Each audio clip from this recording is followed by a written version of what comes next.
Welcome Thank you to our for new being here. time. We're so Actually, this happy is to our see new everyone. Look at time. all these people, all familiar faces. Oh, we got some faces. We got some faces. Look at these faces. What up, Anthony? We got some More and more. faces. I thought we'd have like 2 people join us today because of this impromptu time that I may have bungled. My fault, guys. I'm sorry. You're not blaming anyone. We're not blaming anyone except it's my fault. I'm blaming me. Well, that just shows everybody that's here, that shows their level of dedication. Yeah. Because they're it's an used to us honor. going on at 6. We said we're going on at 3, and then we went on at 4. We're just keeping you guys on your toes. Yeah, we just gotta keep you guys on your toes. We're Testing your probably gonna be changing it up every week to 3 p.m. So No, every week it's gonna be a different time. but we will keep it on Tuesday. You're just gonna have to wait and find out Yeah. which day it is. It's not gonna be an even number either. We're gonna mix it up. 2:37. 4:21. We should. Let's just pick some arbitrary time. What are we getting into today? Horrible. This is a joke. That's a joke. We're not doing that. It's gonna be every week. I don't even know what we're talking about today. I was just going over what we were talking about for the last 30 minutes before we got on. I was on my phone. You see what I deal with, you guys. You do usually have to tell me stuff about 3 or 4 times before it sticks. Sometimes I feel like at this point I can just tell when you're not listening, and then I just stop talking, and then I wait for you to go like, "What?" Wait, what? Now I'm listening. You're just watching me like this. Yeah, exactly. What was that? All right. Oh, is this important? This is important. Oh. Let me pay attention. So apparently we're talking about Egypt and our recent trip there. Mm-hmm. I'm excited about that. I always like diving into Egypt. And that was such a good trip. And it's cool because we were both on it together, so we can really dig into that. We're going to be talking about the recent discovery at Pompeii, which is an incredible site I've been to. I don't know if I put the footage out on it, though. But I filmed the entire Pompeii site. And you know what? I didn't put that footage out. That's something that we should go through. We're doing a full breakdown of the Vatican and walkthrough of the Vatican video. Mm-hmm. We could do one of Pompeii. As per chat request. As per chat request as of last week. And we could actually do that with Pompeii if people are interested. We could do that same thing, a full entire walkthrough of all of Pompeii. So maybe I'll dig into my old footage on that. Super cool. Yeah, this is super interesting, actually. Let's see. There it is. Lost ancient automatic weapon fired at Pompeii. So there's this, you can kind of see like a fake generated image of what they think it looked like. Like an automatic cross bolt? Yeah, but I'll pull up another image of it. It's like an automatic, like there's like this chain thing in there so that it would fire like multiple rounds. Really? Basically. Yeah. It's called a polybolos. And the only archaeological evidence of this weapon, there's one piece of evidence, and it is, I think right here. The polybolos, literally translated as multiple thrower, was a chain-driven freestanding catapult that fired metal-tipped bolts from a magazine in quick repeating succession automatically, according to a description by Philo of Byzantium. Is it Philo? Philo. Philo. Is it Philo? Philo works. Every week we should guess this pronunciations of things. He's a Greek engineer living in the 3rd century. He attributed its invention to Dionysius of Alexandria, but his description is the only historical or archaeological evidence that this ancient machine gun style weapon ever existed. And a bunch of people have attempted to build it. So let me pull up. So people have attempted to build this? Yeah.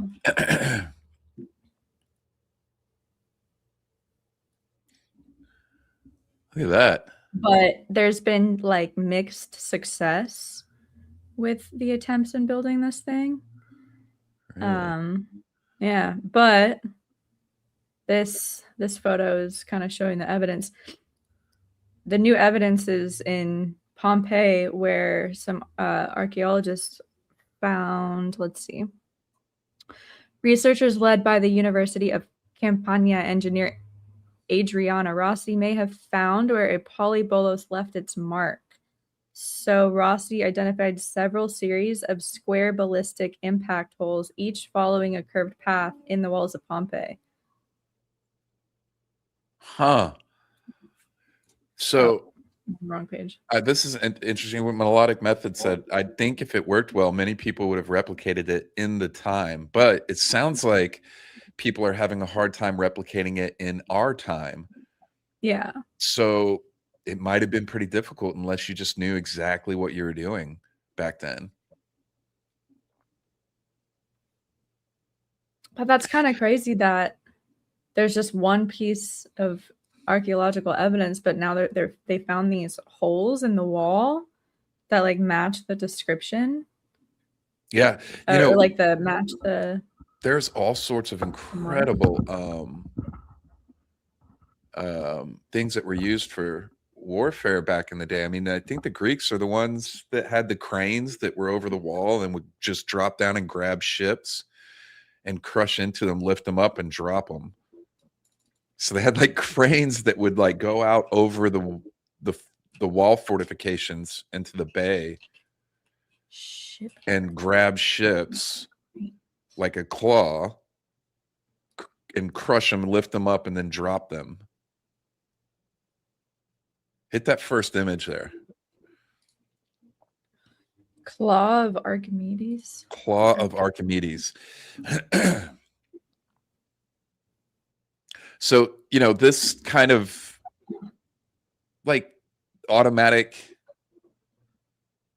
spear chucking, arrow slinging, whatever thing it was, seems pretty doable for some of the. Dre is in the house. What's up, brother? We're about to see this gentleman here in a couple weeks. Hell yeah. I'm gonna have a surprise for you guys. We're just gonna have to give him a curfew. We've been working on it, Dreas. We're on your curfew for each night. What that's gonna be, your drink limits for Japan. We're Wait, gonna is Dre's a party animal? Yeah, did I miss this? Party animal. We're gonna get that emailed over to you, Dreas. Specifically for He's already pushing back on us. No way. We're gonna be going through the hallways at like midnight, being to tell everybody to go to their rooms. You're gonna have a hall pass? Yeah, yeah. All the team leaders are gonna have. Who's that gonna be? The team leaders are Mel, X-Ray. No, who's the hall pass monitor? Oh, we'll have to appoint one per floor. This sounds no fun. It's no fun.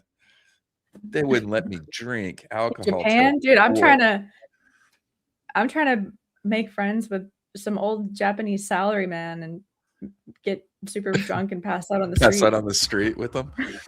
Get the full Japanese experience of a salaryman. I feel that. We should bring a suit. It'd be kind of funny, honestly. Oh. Whoa. Yeah, so, that's not real. That's not what it looked like. No, because the cranes would be behind the walls to protect them.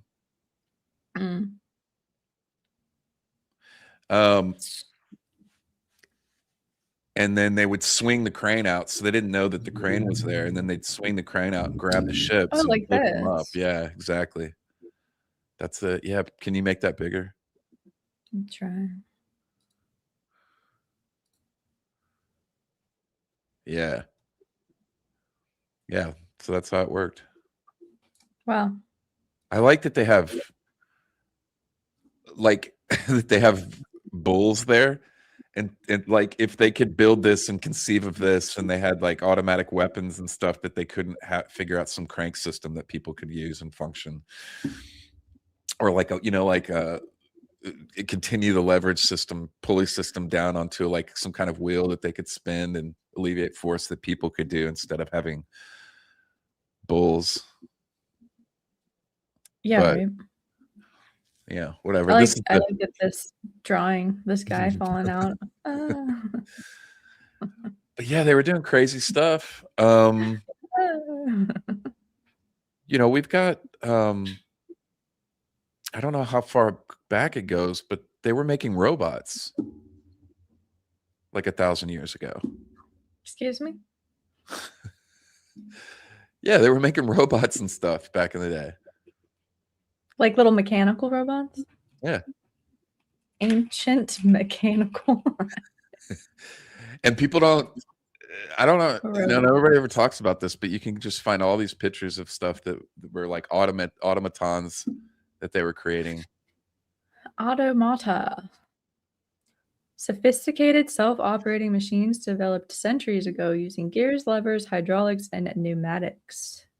Dating back to Greece, China, and Egypt, those proto-robots simulated human or animal actions for entertainment and religious awe. So There's some great pictures out there of this stuff. So they were creating just for funsies? robots, 1,000 years ago. Yeah. Got any cool images?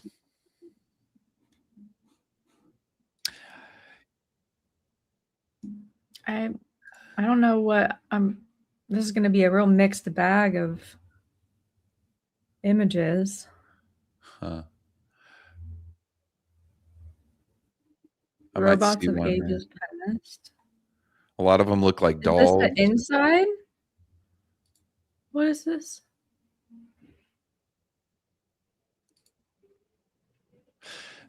So, when you talk to like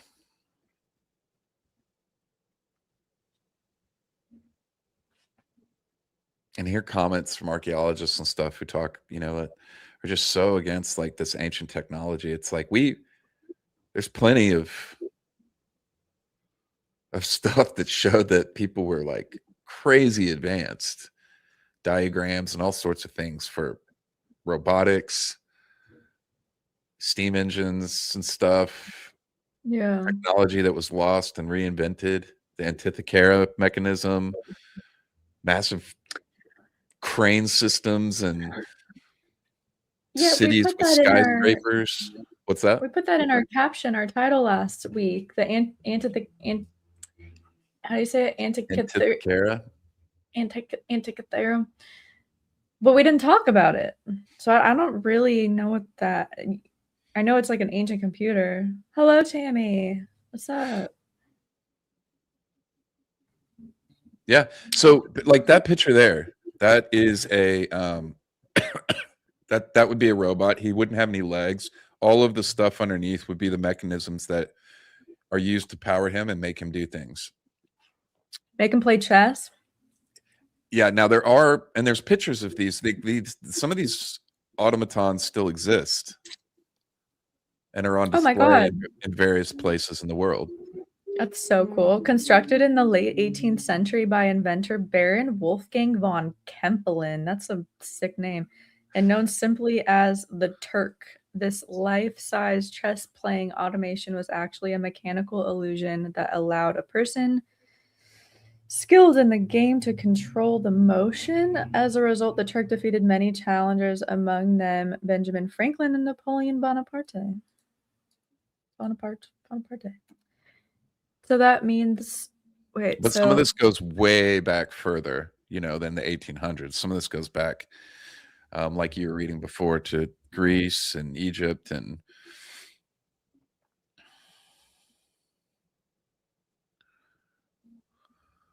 That is so cool. Now this is true. I don't think I've seen a truer comment than that. He did get it out the mud. Baron Wolfgang von Dunn got it out the mud. I don't know what that means.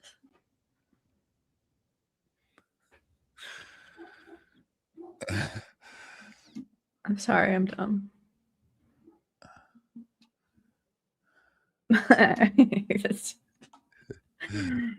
Anywho's, the Islamic world's robotic designs found their way to Europe. Is that what this is? Jess, don't laugh at me. I Yeah, know. let me see if There I we can go. find something because I know there's a lot of what up, Rebecca? A lot of examples of automatons, but should we go back Yeah. to the sphere? What did they? Let's are there some good images of what else they found? I know there was another recent discovery of a statue this past week. They did get that out of the mud. That one was covered in mud.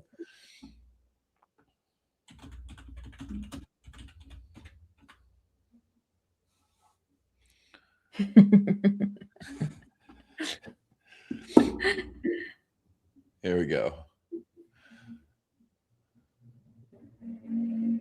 Well, so this roboticist Mark Rossheim reconstructed Leonardo da Vinci's robotic knight, here shown on display in Berlin. He used fragments of sketches in da Vinci's Codex Atlanticus through sophisticated arrangements of pulleys and cables. The robot-like knight was designed to sit, stand, and maneuver its arms. Does that mean that it was just a drawing of da Vinci's and then someone later recreated it, or it was a Well, I don't know about this one, but here's some. Let me share my screen real quick. Okay.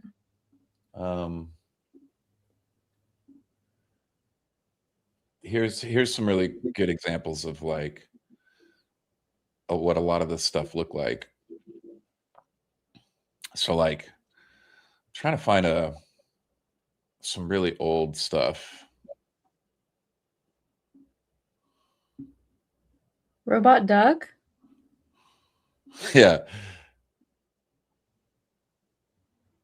Is that like the earliest version of those little animatronic like fish duck things that people put on their walls that like sing and flop and dance, you know? I'm getting just commercials.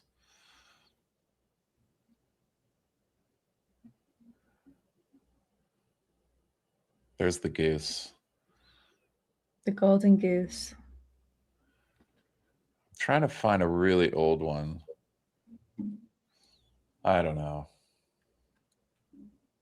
I don't know.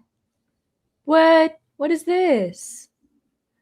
Wow, this is kind of spooky looking. Look at this photo. Okay, so those robots? Wait. A scene from a play showing three robots, so called by Czech playwright Karel Kopek to describe a new class of servant workers. And this is just a play. I think those are real people pretending to be robots. I wish I had the dates on them. That's just so crazy that people have been. Yo.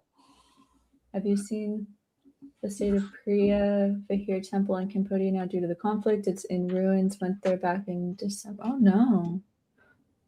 Due to the conflict in Cambodia? Yeah, so this has been going on for a bit. And my cousin and I were there just a few years ago, and I actually have a video out on the site on the channel from Priya Vihir. So this is a temple in Cambodia up on the border of Thailand and Cambodia in disputed area. Let's I'd be really it is an incredible temple site up on top of this mountain, with a quarry and everything. And I was worried that It's an it would be. AP News. Oh no. You find stuff? Oh man. Yeah.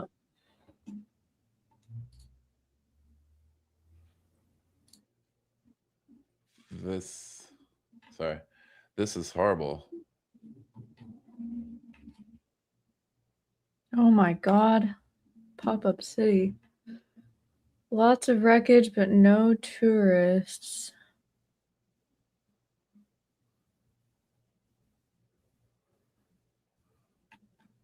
So it's been 3 months since a ceasefire ended bitter border fighting between Cambodia and Thailand. Why the fuck is everyone fighting right now? But signs of combat are cut deep in this 11th century Hindu temple atop a 525-meter cliff in the Dangrek Mountains. The neighboring Southeast Asian countries have been fighting over Priya Vihar temple on and off for decades, and that's putting the ancient holy site in danger. I mean, that makes sense. It's like, you know, we're gonna fight over this site. We both want until we just destroy it completely.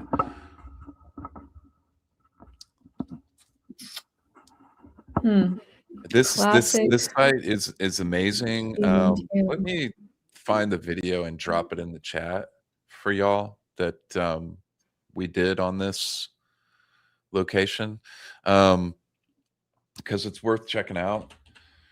This site has an on-site quarry. It has a lot of oddities that people have been looking at for a long time and comparing. This is kind of this is a video we could redo. Is that like... Because the current video that I did was like a how to go see it and stuff, instead of more of a...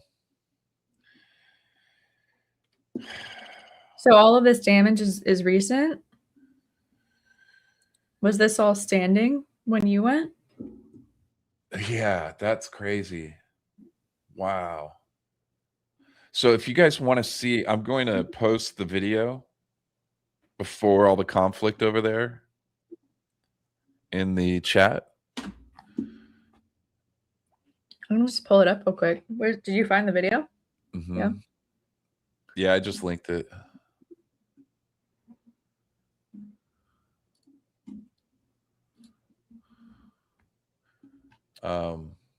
Where is the chat? Open the panel. Hello. Oh, here we go.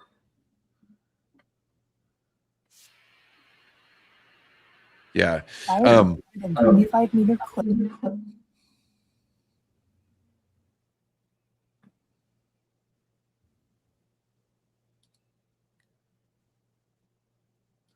After the empire's capital, Angkor, which means Temple City. Stretching out 2,600 feet, the primary temple overlooks the edge of the cliff. While different from the temples in Angkor, Priya Vihar holds the same purpose as a stylized representation of Mount Meru, the home of the... Oh, this is the site that had a bunch of reconstruction going on while you were there. It did. Yeah, it had a lot of like scaffolding and different stuff up, and they were putting things back together. There you go. So this, okay. But so it wasn't... Sorry. Yeah, no, it just wasn't like that. You can see the scaffolding on the right over there. On there, it's all busted. It's all busted. What a bummer. Yeah. Just another situation where humans are fighting instead of just getting along and building and protecting and being chill. Why can't they just be chill?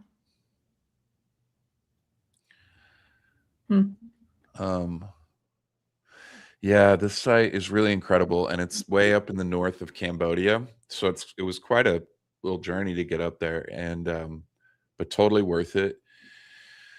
And you know, you're sitting at like the highest point in the entire area, so you can just see off in the distance forever. And that's cool.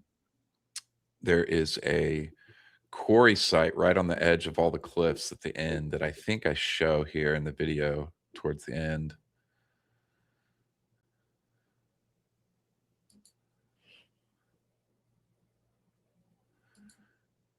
during the Civil War.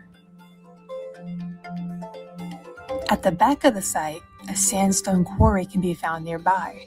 You can see where builders have scooped out specifically sized stones. If this piques your interest, make sure to check out our other videos on quarries, including those in Ghana, Aswan, and Yangshan. Have you been to the Priyavihir temples? Comment down below your favorite parts or lingering questions about the site. Be sure to subscribe to our channel to stay updated on the latest content. Thanks.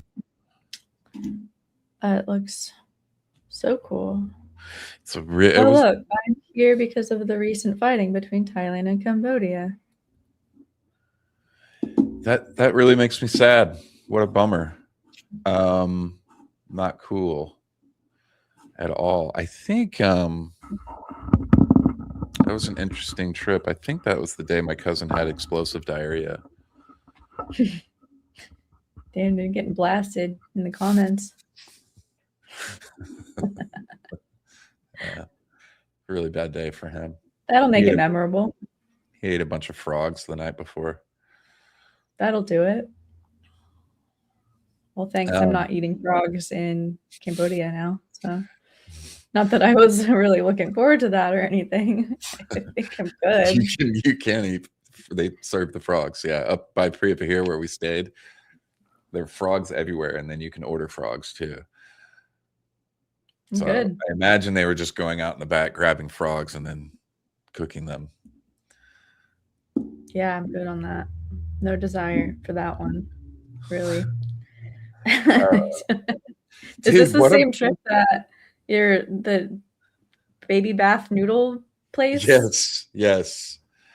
Damn, you guys got real unlucky with the that was food situations on that trip. And when we went up to Priyavihir, we had to drive through. We had to, if I remember correctly, we got rerouted because there was police cordoning off certain roads because there's like some guy over there who was claiming to be a prophet, and he has this huge following, and I wish I could remember his name.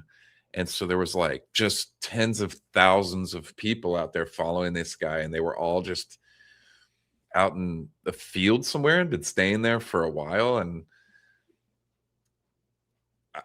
I don't, it was weird. So it just had this huge cult thing going on up there. And we had to reroute a bit to get around all that and then go, which there's not a whole lot of options. Once you get up to the north, it's just kind of like, there's a road system that kind of makes this big circle around Cambodia. And, anything outside of that, you're going like down dirt trails and stuff. I mean, even that road sometimes is like just, not exactly a road. I want to go. It's very, very high on my list. Cambodia? Hi, Jeff. Yeah. What up, Jeff? Jeff. And I agree with this. Green Tea 3699. Like, can't they move like a mile down and like fight over there for the thing that they're both want and is important to them instead of destroying it? Yeah, when you love something, you gotta let it go, as they say. Yeah, that's true. You just gotta let it go. This is a good recommendation. As Mike knows, I'm a big botanical herb, like botanical medicinal person, but I haven't heard of this helping with stomach issues. I did bring some stuff with me to Egypt. I'll say that is one of my tips for going to Egypt, is bringing some stomach medicine, some tummy medicine. And are we moving into Egypt? What is I just feel traveler's like revenge? this is on top. I just feel like this is a good segue because I brought like probiotics and stuff with me. Traveler's revenge. It's diarrhea. In Mexico, they call Yes. it Montezuma's revenge. Where's that the water? Is that the stuff Gary had? Yes, that's what Gary had. And Yeah, Gary, Adam. And yeah. I may have given Adam some probiotics thinking like this might help. Absolutely should not have given that to him. If you don't regularly take antibiotics or like a specific strain, it can actually cause your stomach to get worse. And I should have known that. And I'm pretty sure I'm the reason that Adam, like, he already had an upset stomach. But then I was like, here, like, I have some supplements. These should help because they help me, but I take them regularly. You And know? you gave it to him. You gave it to him the night of the train ride. I did. I was just about to say that. Sorry, Adam. Y'all just need to like get dirty, be more dirty. Like, I don't know. I eat the food and I drink the water everywhere I go, and I never get sick. And I pet all the cats. You've traveled the a lot dogs. more than me, though. Yeah, and I probably should do like a parasite cleanse at this point after 10 years of traveling nonstop. That would be a good type of company to reach out to for a sponsorship. Me and Mike were talking about if we were to start doing sponsors in our videos, what type of companies we would want to work for. Would you guys care? I have a good. Yeah, sorry. Yeah, would you guys hate us if we did that? Because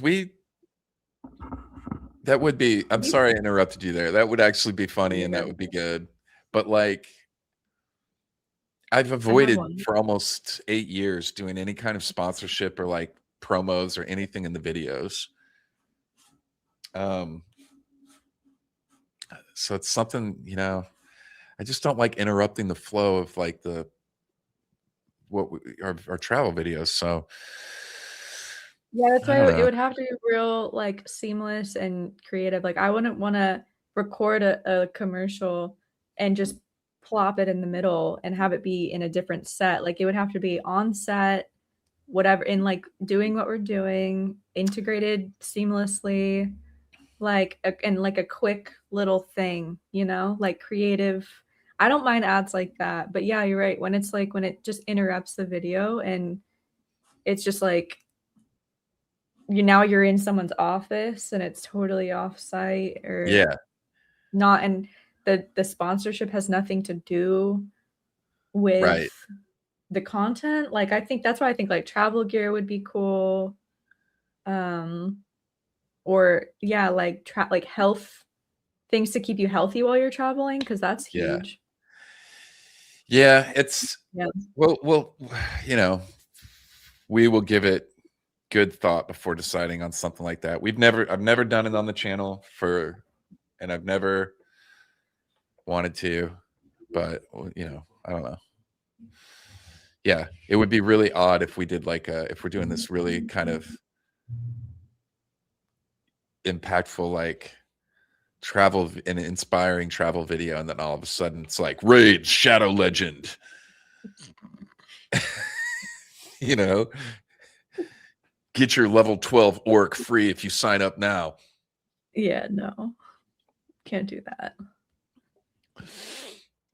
But if it's a good company that's like a small business and it's like ethical and they're like good people, and I don't know, we'd be pretty picky, I feel like. But like, how could I do a commercial on probiotics if I'm like, I mean, I don't need these, but if you do, I would be the one doing the commercial.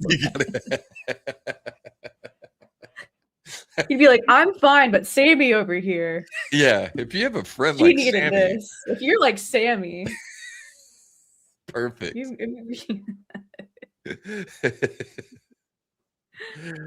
Y Files does do good ad reads. Yeah, it's got to be. They do. Yeah, I mean, you know, it's just. But they're kind of too long. Life insurance. Yeah, we could do life insurance.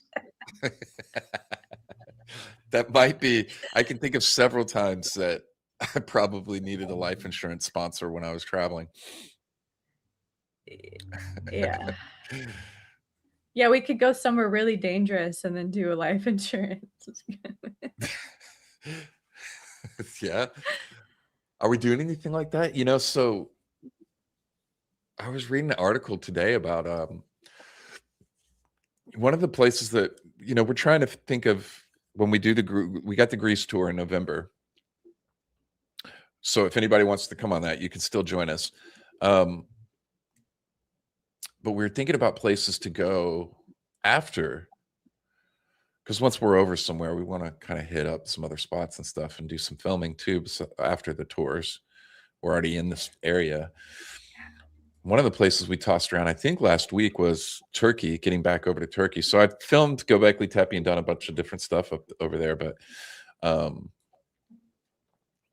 I hear there could be potentially eventual conflict between Israel and Turkey. Well, yeah, I mean, it's a part of their Greater Israel project. Right, exactly. So And so that would have, eventually we can expect Israel to have issues with pretty much this whole area. yeah, which is insane. And that Sanli Urfa the Sanli Urfa, which is where Göbekli Tepe and Karahan Tepe are right there on the border of Turkey and Syria.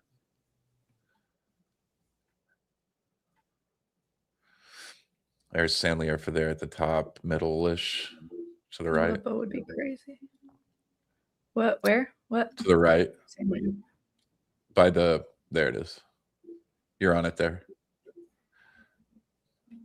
That's it right there, even though it's not reading it.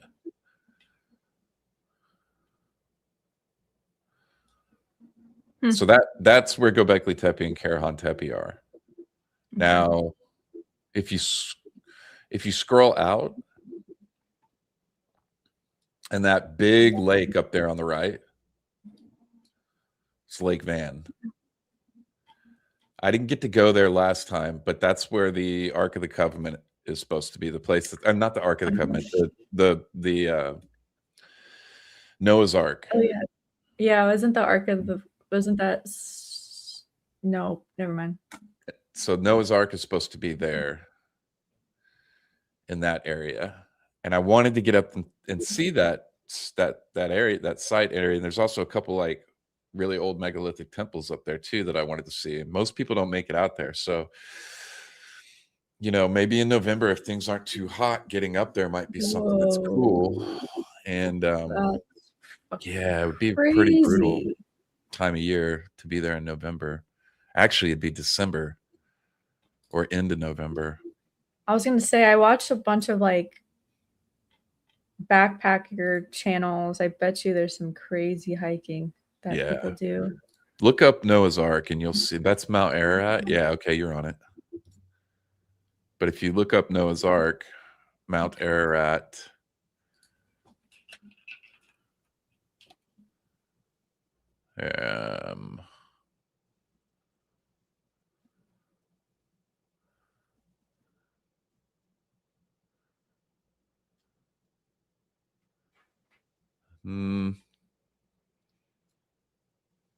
zoom That's in. fake. Someone made that recently. Yeah, that's it. I think. That looks gorgeous out there. That's crazy. Yeah, it's It almost looks like Eastern Oregon, minus the trees. Yeah, so I was trying to get out there. I would have had to get to. There's a town near there, but yeah, it's a lot of country to travel across to get out there.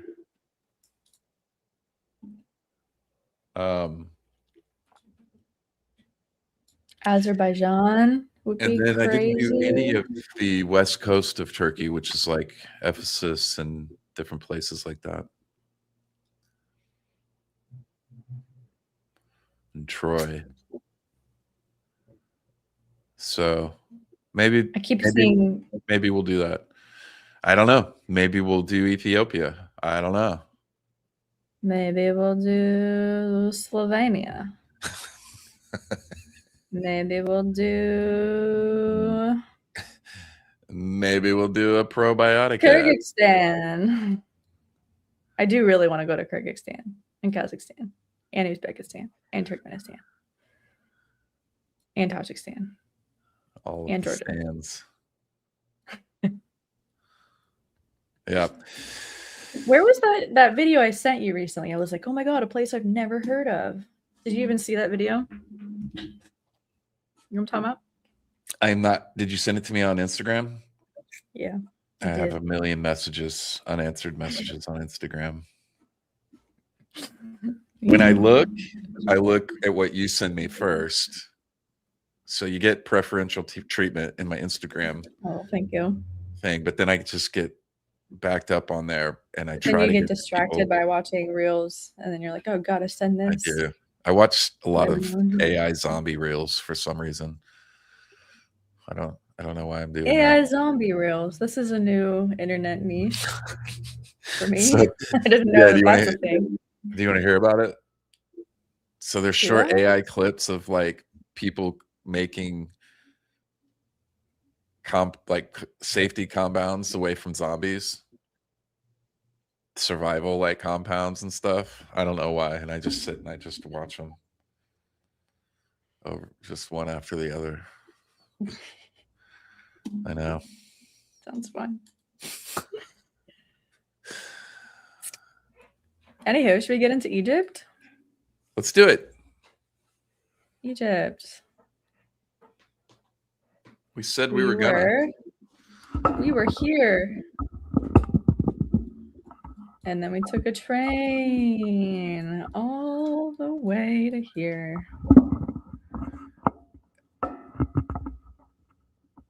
I think that's pretty far. That train. It is. It was, I don't know, what was that train ride? Like 11 hours? I think so. Yeah. Yeah, Dres, you were there.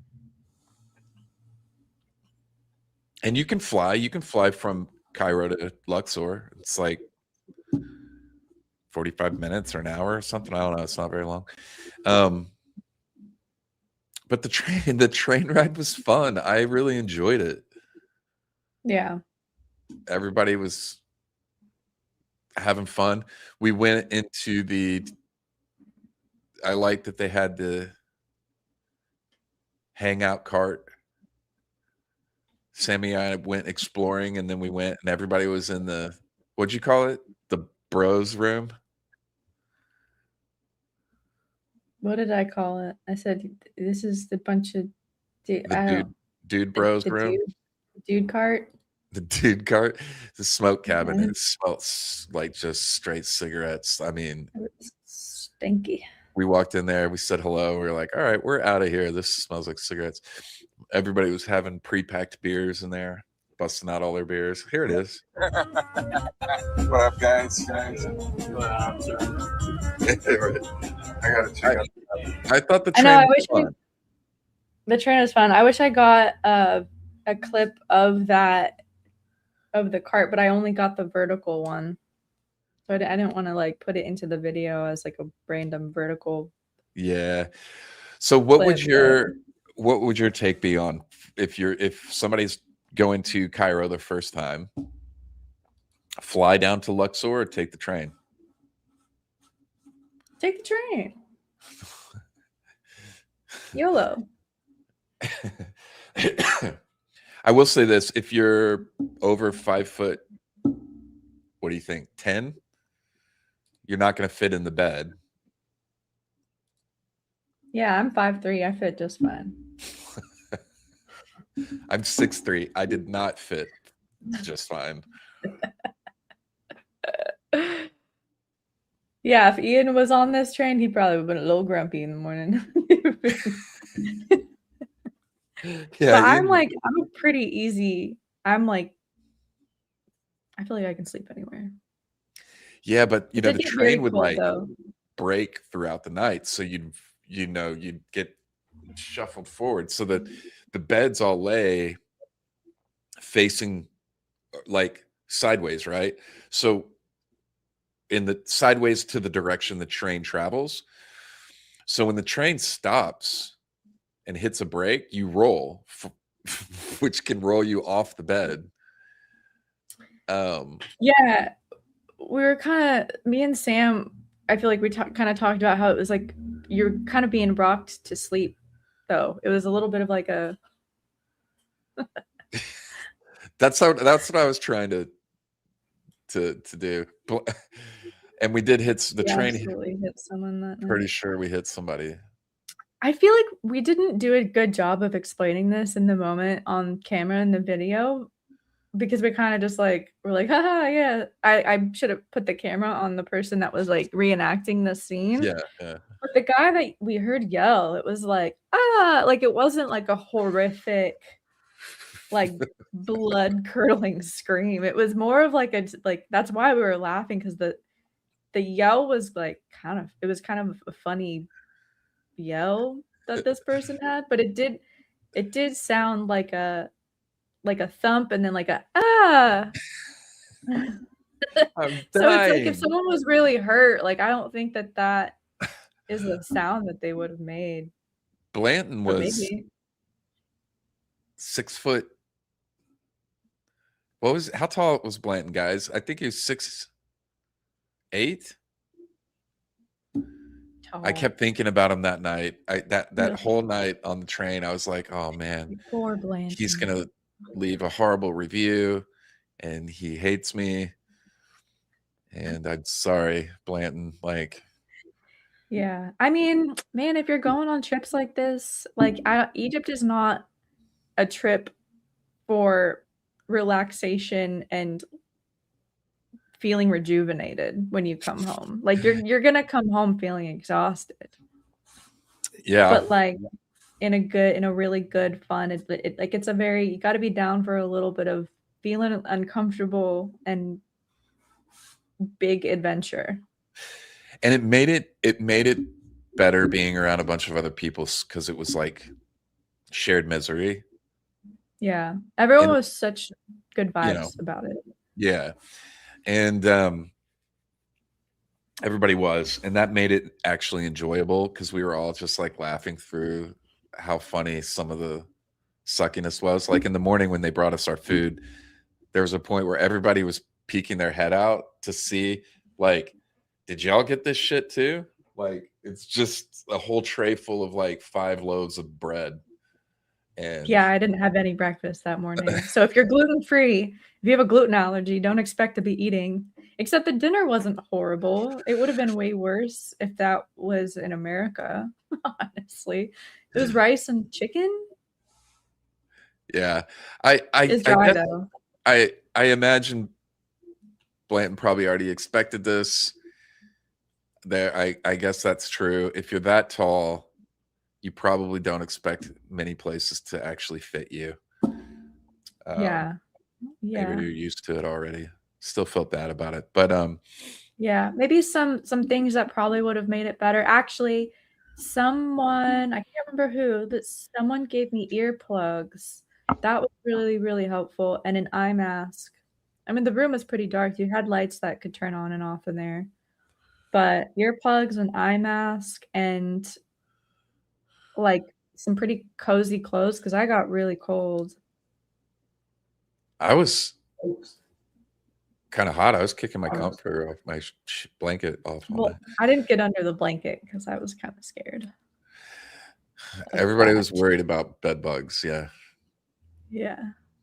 But it wasn't that bad. I think we were all being a little dramatic, but I understand. I don't know. What are some what would you say are some practical things to just know? If you're doing that train, just know the beds are pretty short. It is an experience. I think if you're a solo traveler, it'd be less fun than if you were with a group. Yeah. I think it's funner as a group. I think if you're traveling solo, it probably makes sense to just fly down to Luxor. I would be a little scared if I was doing that solo. Would you have the room to yourself, or would they book someone with you? Would you have to share that room? Because I know depending on where you're at, like I know trains in India, like the doors are just you don't have a private door. So people are just coming in and out and sleeping in the same room as you, and you don't have anywhere to lock your stuff. Yeah. So do you know if these rooms are private or do they just put some random person in your room? I think you could probably end up with someone in your room, but here's the thing: the tickets on these trains are what we looked that up. Was it $80? $80 to $100. So yeah, if you wanted your own room, you might have to book both beds. The ticket was $80. Well, we looked that up before. I can't remember for what, and I think the ticket prices normally are like anywhere between $80 to $100. That seems expensive for what it is. Luxor. What? No way. Unfortunately, this is pretty normal at a lot of places around the world for public restrooms. The toilet seat was broken. In quite a few places in Asia, it's like that. There aren't doors or stalls, and it's just a hole in the ground. You're right. Train tickets from Cairo to Luxor are between $55 to $100 for a 10-hour overnight sleeper cabin. That's kind of crazy. I feel like that should be like $20. Yeah, agreed. That's like Amtrak prices. Past Politics, what's up, man? Glad you're here. What's up? Yeah, that's Jose Taco, rebooting history. What's up, guys?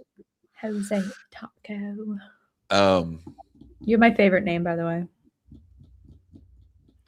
Jose Taco. I don't see Gollum. It's half botched circumcision.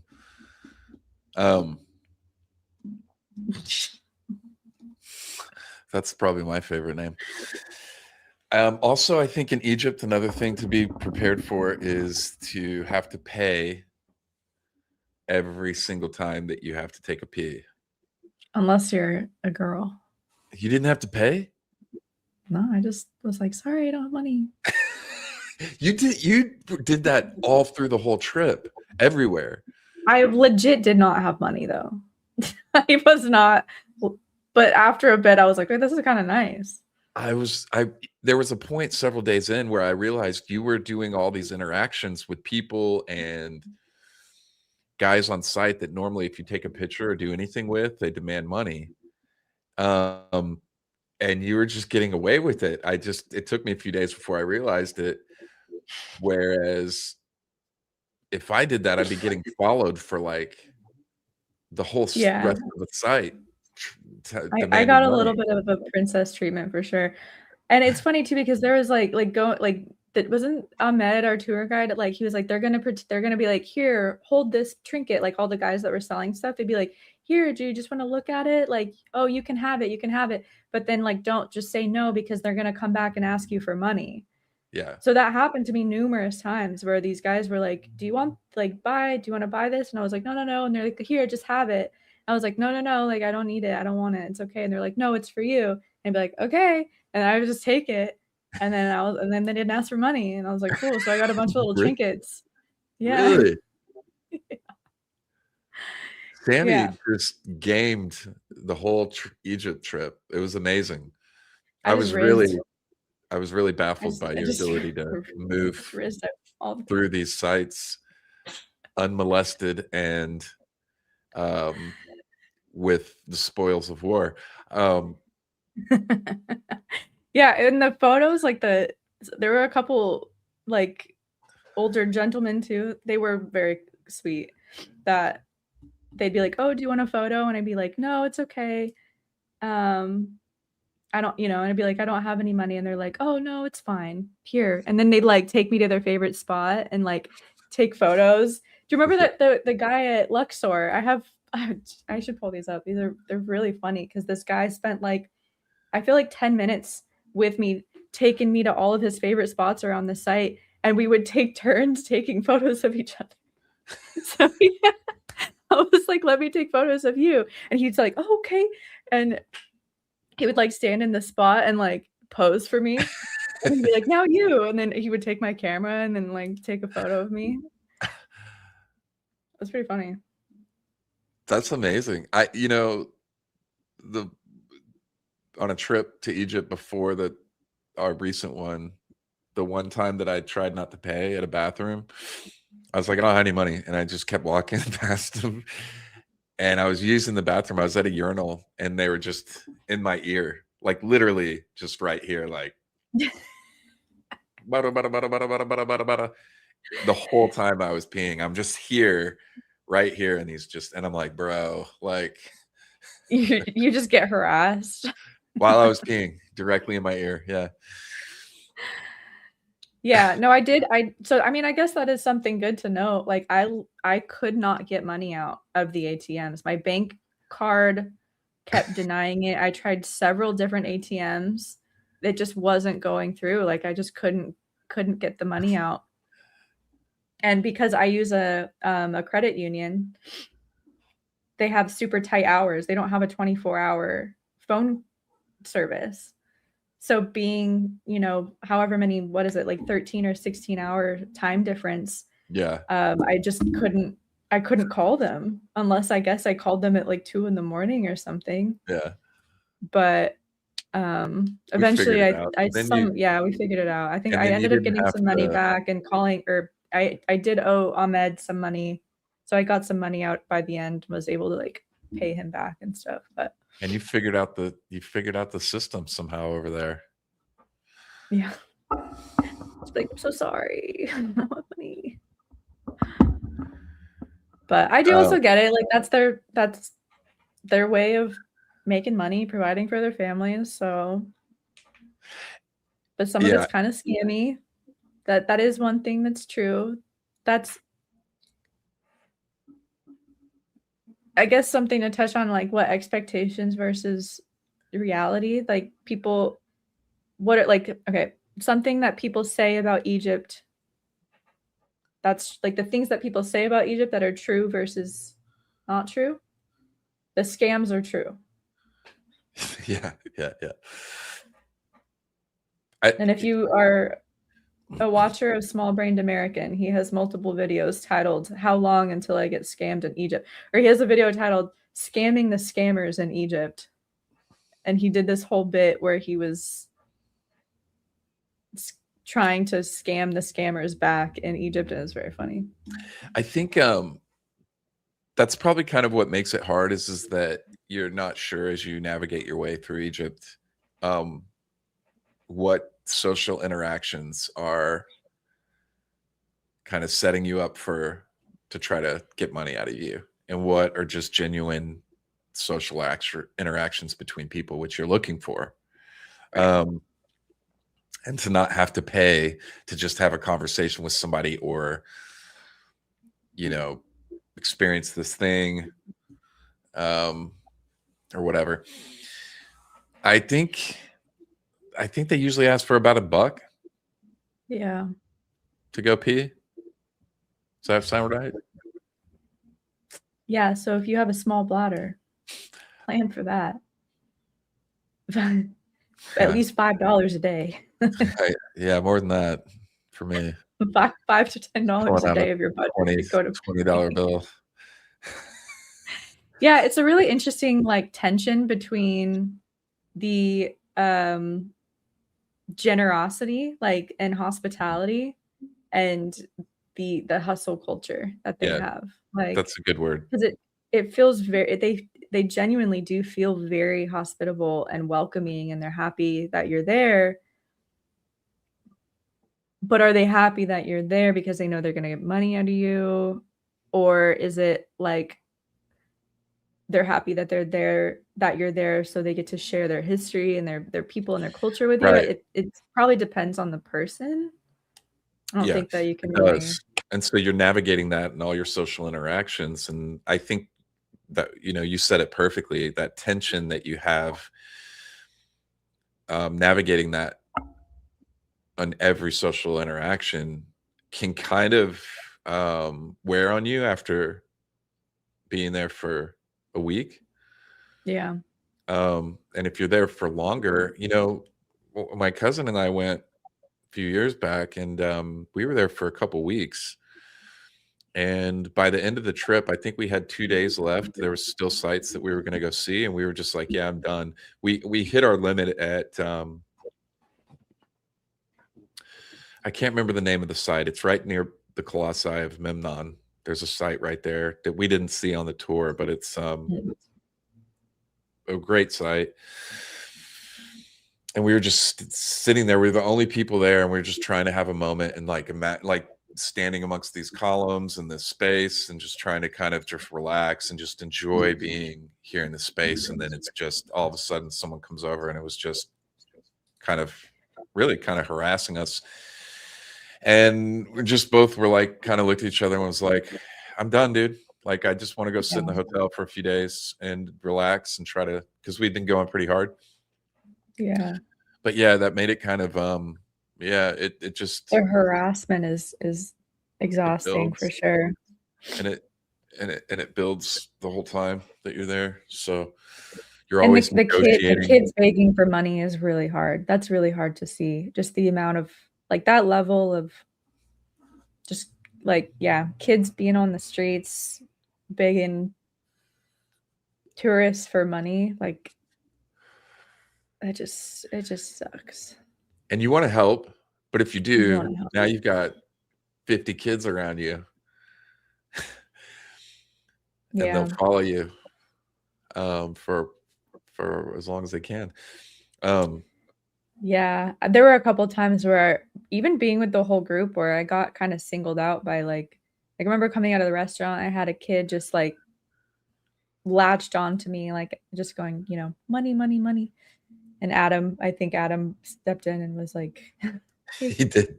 Yeah, Adam was good at it. there were multiple times where Adam was like my Yeah. protector. You know, this is a great point right here. You know, I think there's only 2 countries that have done this to me. And the one that always comes to mind is Cambodia. Traveling through Cambodia and visiting ancient sites through Cambodia, if that's all you're doing, I got pretty burnt out on, which is crazy, right? It had me feeling really crazy because that's what I'm all about, and trying to see as many places and ancient ruins and sites as possible. But in Cambodia, after, you know, more than a week or whatever there, it was just I felt it was too much and I needed a break.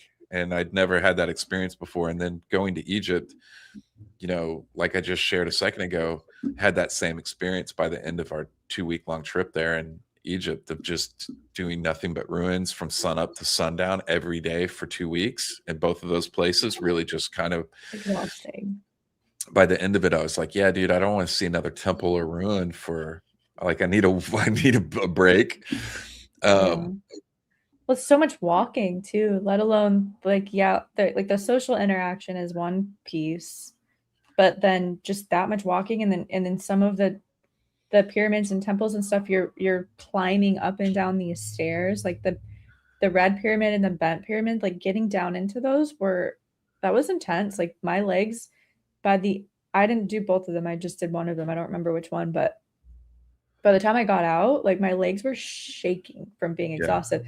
And mind you, this was the like that morning or the night before. This was the first day. So that was right after 26 hours of travel, and then almost dying at the airport, and then getting like probably 7 hours of sleep, and then climbing a million steps to get into Sammi a hot box. Just showed up to Egypt and decided she would just go ahead and make herself a prime candidate for kidnapping. And yeah, I did. What did you do?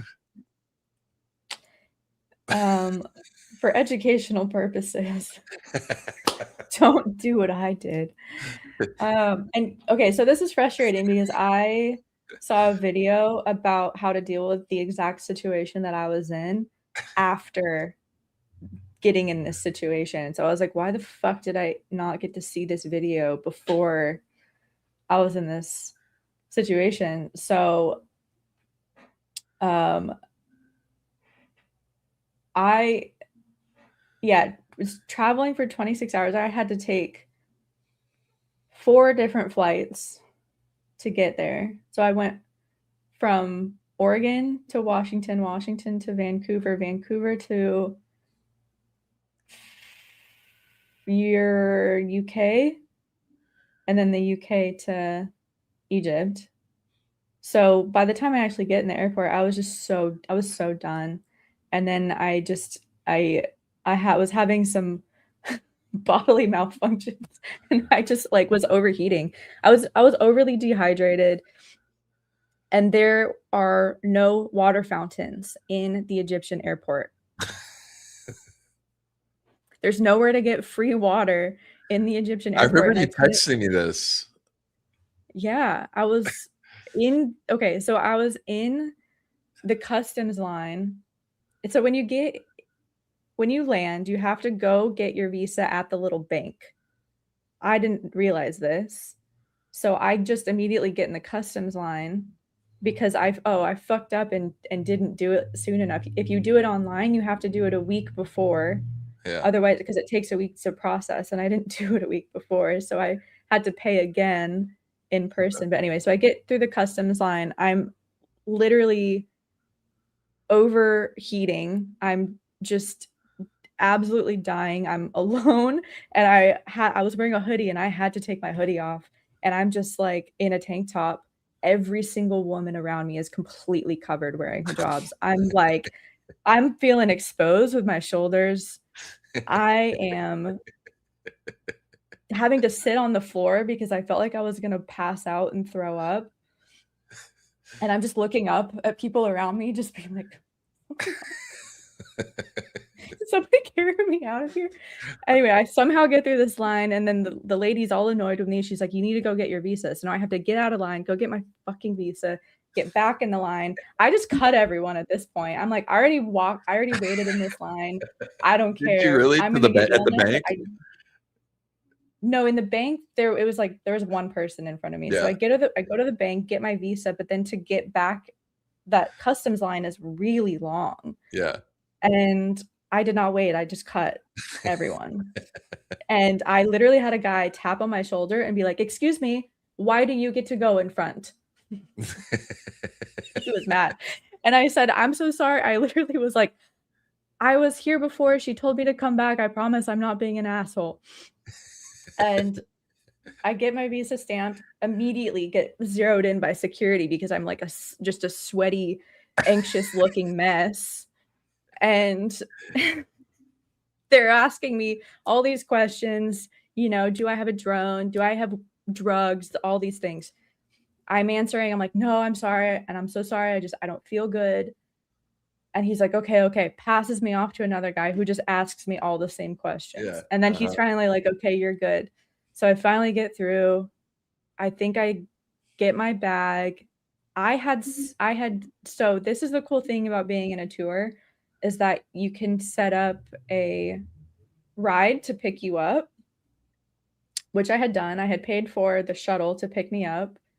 I couldn't find the person though. And I do think that was on me because I was looking for a sign that either said my name or Trova Trip, and I had missed that the shuttle company had its own name. So there's a high chance that this shuttle was actually before customs, and I just totally didn't see it because there were a bunch of shuttle people over there. Dude, I fucked up every single point of this.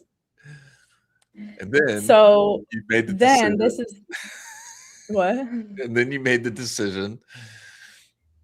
Well, and then I call you and I was like, what do I do? I can't find my person. You're like, order an Uber. And I was like, okay. And I found water by this point. I'm coming back to life. I'm like, okay, I just need to sit here for a minute. It's like 11:30 at night. And I order an Uber, and the Uber's coming, but now the Uber driver is messaging me through the Uber app being like, I don't take card. How much cash are you going to pay me? And I was like, no. But I couldn't figure out how to cancel the ride. And I was just like so overstimulated and overwhelmed. And as soon as you walk out, there's 500 men trying to get you into their taxi. It's not even like an exaggeration. I'm not exaggerating. There's legit 500 men all trying to get you to get in their cars. So I go out to where there's like a whole little separate area you're supposed to walk to get into the Uber. There's like an Uber pickup spot, same as everywhere, like LA, blah, blah, blah. Like all the airports at this point have that, right? But it's not anything official. It's just like off to the side. And I could not figure out how to get, and I couldn't figure out how to get an Uber. And I guess what I should have done was what'd you do? cancel. I got in a car with one of the guys. What'd you do? I got in a taxi with one of the guys that was saying he said he was an Uber driver. And I was like, "Can I order you through the app?" And he was like, "No, it's fine." And I was like, "But can I?" And I was like, "Okay, but do you take card?" And he's like, "Yeah, I can take card." And I was like, "Okay." And he had good vibes. I generally am a good vibe reader. Not all the time, though. Sometimes I really mess up. Anyway, yeah, I get in his car and I'm driving and I tell Mike I'm in a taxi. He said, Well, no. I said, how did you end up from shuttle paid for ride to Uber to one of the 500 guys waiting to get you in their car? And so Mind you, this is the first time I've ever traveled alone like that. Yeah. Like I've never gone. Please don't get into an Islamic man's Uber. I know this now. He was very sweet though. He called his girlfriend and had me talk to his girlfriend on the phone the whole time. But he did make you pay for his car repairs and maintenance. Yeah, so he didn't actually take card. We agreed on a price, and to get me to be able to pay with card, he used my card to pay for his gasoline and then pulled into a car maintenance, like AutoZone type place behind the gas station and then bought oil with my card and gave me receipts. He gave me receipts. And then I said, no more errands. And he said, okay. And so meanwhile, Mike has my location and he's just watching this little dot of me like floating around. I'm like, what are you? So we're texting. You share your location with me. You tell me what you're doing and that you're stopped at a gas station and you're getting oil and filling up with gas and he's using your card. I'm like, Sammy, what? I'm watching it all your car go around all over Cairo. Yeah. And then finally it starts making its way over towards the hotel. So I'm seeing you come there and there's a left that you can take and it goes directly to the hotel. And I watch you go past that and I'm like, oh God, she's gone. she's gone. Like, they're leaving get Cairo. Ready to jump out of the car. And then he does a U-turn. He missed the exit, you tell me, and we calm down and then you show up to the hotel. But I was worried about you there for a minute. This is, past midnight, I think, by the time there. I'm at the hotel. So anyway, it all ended up working out, but apparently that is a very common Uber scam. The whole, I don't take card, how much cash? I only take cash. And literally all you're supposed to do is cancel that ride and order another one until you find an Uber driver who isn't going to scam you. That's all you do. You might have to try a few. Yeah. You'll probably have to try several at least. Yeah. I was really worried. I was just sitting there watching your little dot travel around Cairo and stop it like at random places. And it's like, what is going on? Jose Taco, next time find a male friend to travel with. That's supposed to be Mike. I got there early. Yeah, he got there way earlier. We are traveling. Sammi doesn't in Japan. Sammi won't have to deal with that. She's going to stay put in the airport, and I'll be 2 hours behind her, and then we'll travel Yeah, I get together in before you. onto our Yeah, location. I'm just gonna When we also leave, we're read all leaving together on the these same things. flight. That is one hell of a first time traveling story. Well done. Thank you, Past Politics. At least I'm alive to tell the tale. That's really why I do what I do. It's for the plot. It's for the story, you know? So get ready. Get ready for more of that. You're traveling with me. This is trying to make sure my whole traveling experience is just going to turn into me trying to make sure Sammi doesn't get kidnapped. Yeah. It's going to keep the channel really interesting. I imagine that would be. Here's how not to get kidnapped in Egypt.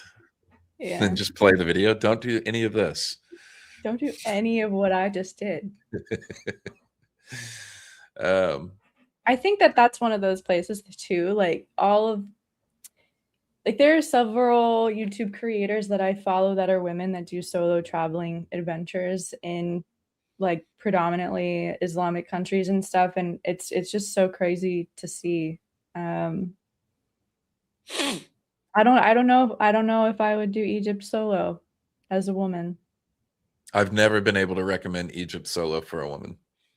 I think that there's plenty of women travelers who do stuff like that. I follow several of them. But it's not a country I'd recommend a solo female traveler who's not very experienced with traveling. I think solo, that's a country that I'd recommend. I think you can have a better time a lot of times going to Egypt if you don't travel a ton internationally in a group. Yeah, I will say like it was a noticeable difference when I was like alone, or like, you know, there were moments where I was broken off from the group while we were at the sites versus like standing next to you or one of the other guys in the group or something. I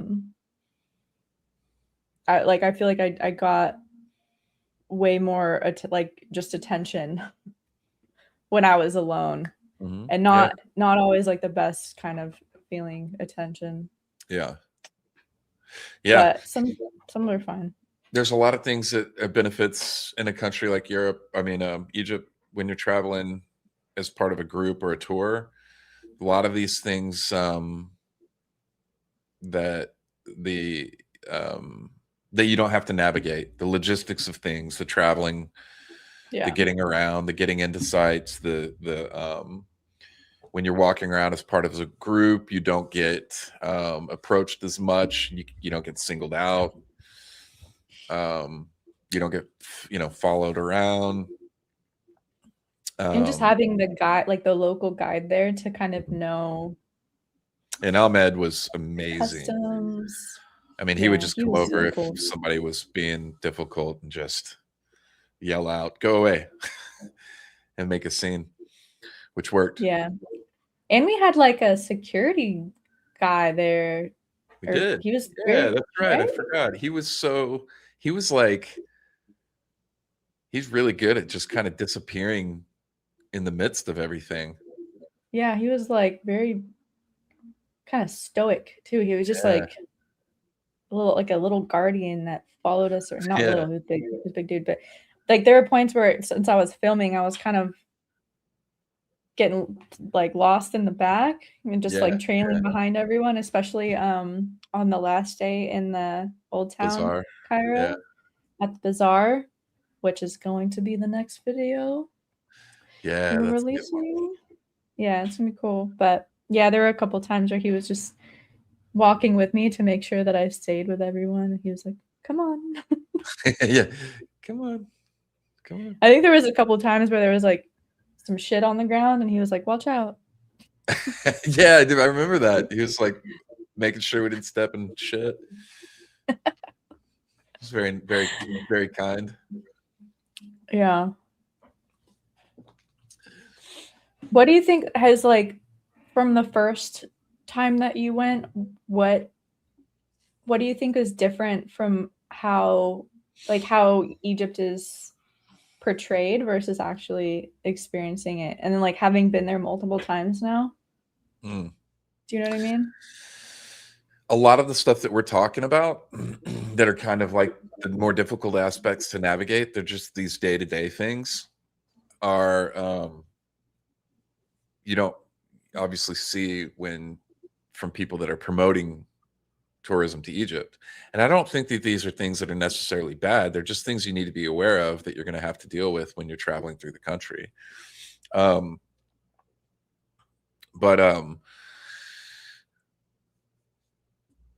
yeah, I think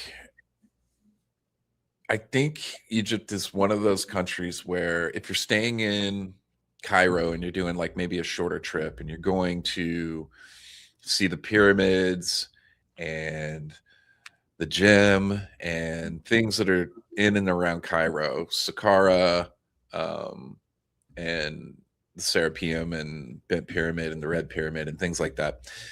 You can do all that pretty easily. I don't think you need to. You can get a nice stay and hire a driver for relatively cheap who can take you personally to these places or whatever. And it's all very straightforward and stuff like that. I think if you're going outside of Cairo area and some of these the major tourist spot in Cairo of the pyramids and things like that, it might be better if you're not an experienced traveler to go as a group, go to join a tour. I think you'll get a lot out of that, and there will be a lot of things that you won't have to worry about, wheeling and dealing and security and travel logistics and food and navigating, walking through the cities and things like that, and transportation and all that. You know, it was a very different trip between the tour and the other times I've been to Egypt on my own. It's very different. So they had their pros and cons. But if you're wanting to go see all the sites and not and have a taste of the culture and the food and these experiences and stuff like that, I think the tours are a really great way to go. I think if you really want to get into like, you know, what it's like to navigate through Egypt and having a really, really raw experience, then that by doing the solo travel, I think you'll definitely get that. And it's not necessarily bad. I didn't think any of it was bad traveling solo through Egypt, but it was definitely a more challenging experience than doing a tour. Was it more challenging than you expected it to be, like going into it the first time solo? Just not knowing the amount of like kind of like the harassment and just how chaotic like the city is. Like, did you know all that and kind of expect that? I think I knew to a certain degree. I think it became really apparent when I was flying in and it was nighttime and you could see that entire sections of the city of 20 plus million people the lights are off. There's no electricity. You could just see that there was just this, that that I was about to enter into a whole world of like struggle, really, for lack of a better word. And that there were, in understanding the challenges that come with that culturally within a city and people, that many people, you know, and if you're not aware of, you know, if you're just walking around and exploring randomly, you know, you might be walking into whole areas and parts of cities and stuff like that that maybe you shouldn't be in, or might be amazing. You just don't know. So, you know, there's a huge difference between areas and how people are living parts of the Yeah. city where it's really nice hotels and different stuff, and then other areas that are absolute slums. I mean, there's a whole That's section. pretty noticeable. Yeah. There's a whole section in the city of Cairo called Garbage City. And it's just, you enter in this place and they just take in all the garbage from the city. It's just garbage. I'm like, you can look this up and it's just crazy. So it's really, Egypt is a, I think we really described it well in one of our last videos when we talk about the juxtaposition between the incredibleness of walking amongst these magnificent sights of wonder, like the pyramids and the Sphinx and all this stuff, and then this smashing together of modernity and all the troubles and issues that come with that in a major metropolitan, like a major city like Cairo of 20+ million people struggling to get by. Yeah, it can be a real experience. It's like SF on steroids. SF like San Francisco? Yeah, just less poop on the ground. Yeah, also just people poop on the ground, or was it from an animal? No, I think it was from an animal. Yeah, because there's still horses, donkeys and stuff walking down the streets, and camels. Donkeys. Yeah. This is also any resorts to recover for 3 days. I feel like Luxor actually would be an amazing. I would travel to Luxor solo. Yeah. Compared to Cairo. Now that I've been there, or at least like not with a tour. It just felt so much calmer and easier to get around. And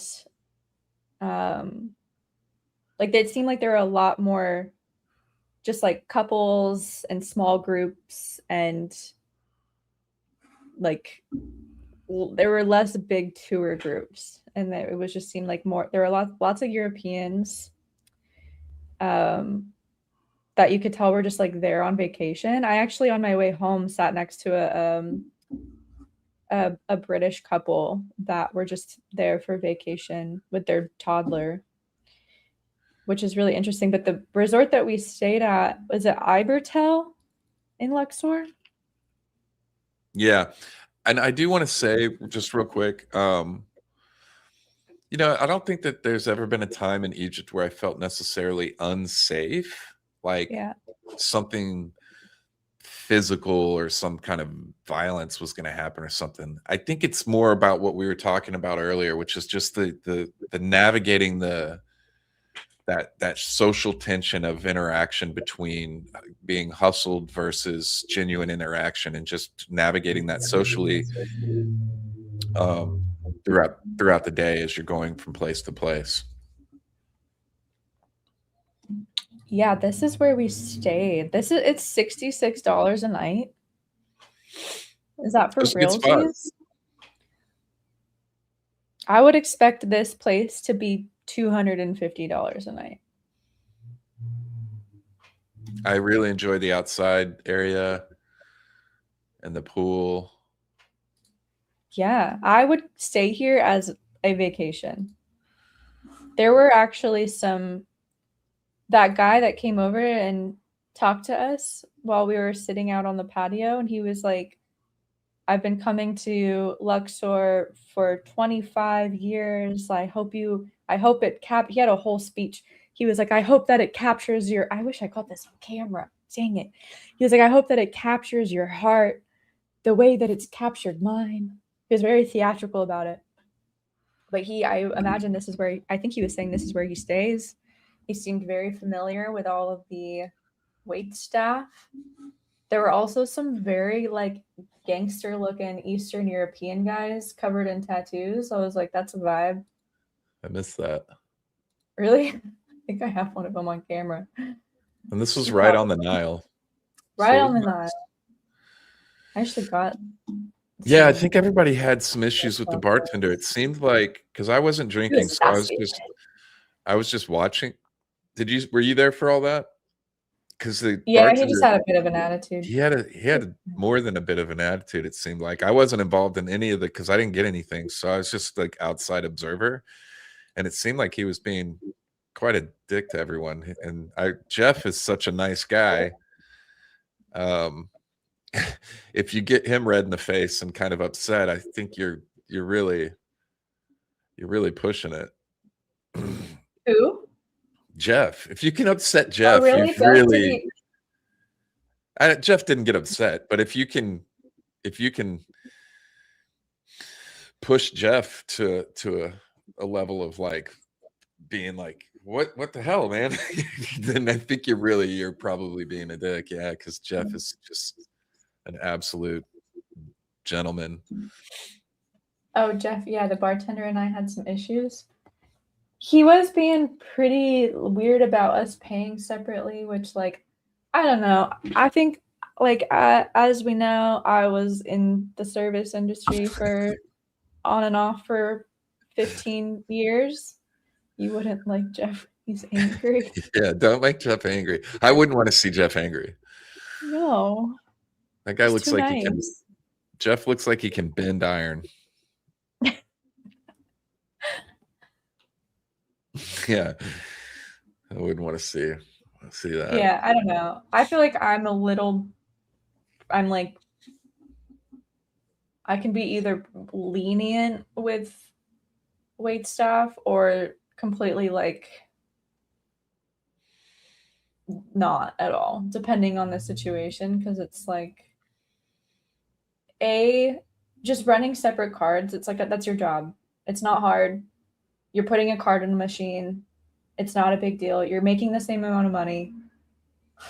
If anything, if you make it easy and don't treat people like they're annoying you, you might actually get tipped more for doing this much more work. Exactly. It was really not that big of a deal, but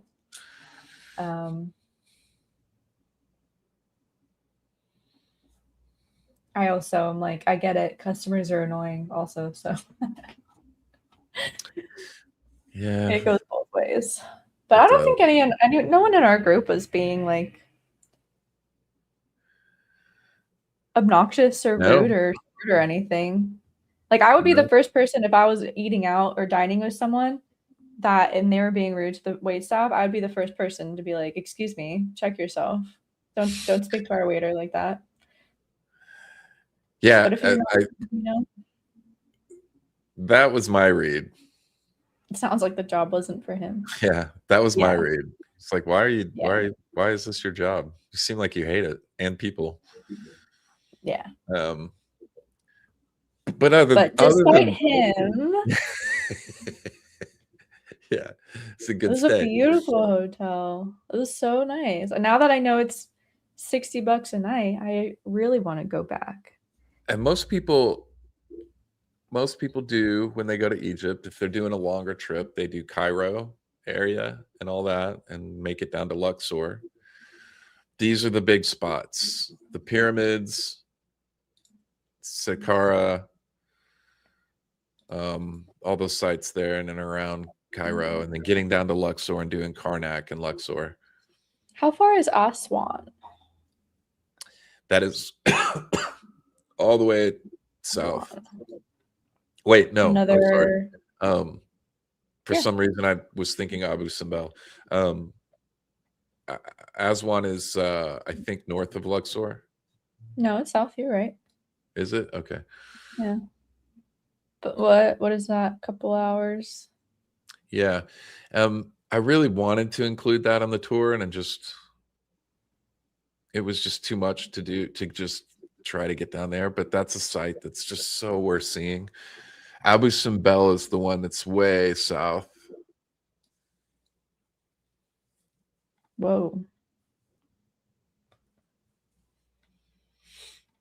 Did you find it? Yeah, it's right here. So Abu Simbel was a site where it was recommended to us. That's the airport right there. Oh. And where it was recommended we fly in that morning, go see Abu Simbel. I think maybe we did one other site and then get on a plane and fly back out. Wow.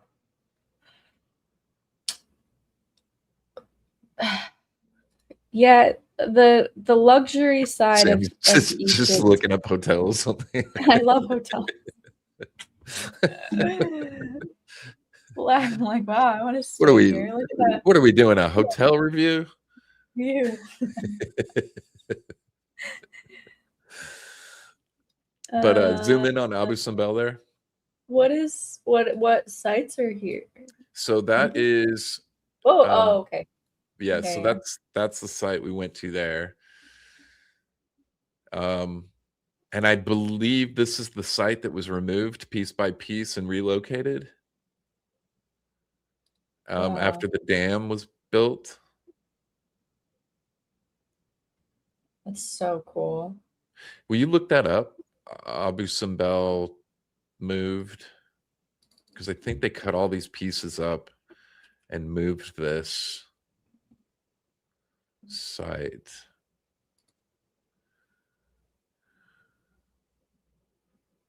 Looks like it. There's that Yeah. relocation project pact. Why would they do that?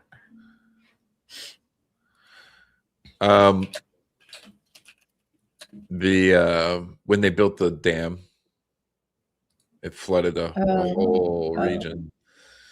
It was moved between 1964 and 1968 to save it from being submerged by the rising waters of Lake Nasir, created by the construction of the Aswan High Dam.